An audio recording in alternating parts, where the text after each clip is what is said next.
So continuing my thoughts on leadership, one of the phrases that comes up quite a bit is this one of empowering your team, and it's so correct on a number of levels, right? I mean, if you're a leader, you want your team to feel empowered, to feel like that they can be successful and free to be curious and come up with solutions. Um, really be able to drive an organization forward and do it independently, but under the guidelines and boundaries of what a leader can provide, and a leader can support them as they go through this process.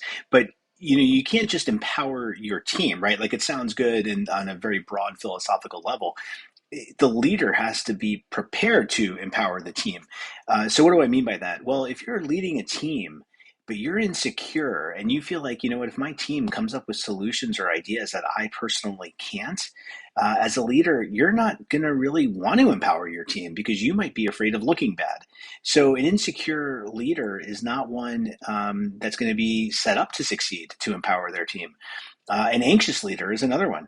An anxious leader might really just want to please their superiors, and just stay focused only to goals, objectives, and metrics, because they're afraid that if they get too creative or look to solve issues that are too far beyond the scope of what just KPIs might indicate, that it's going to reflect negatively on them. So if they're anxious and they're really scared about any kind of consequence of for being creative, they're not prepared to succeed.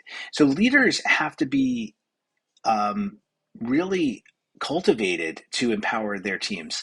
And if they're not purposefully cultivated to empower teams, it's very hard to have a team that's empowered.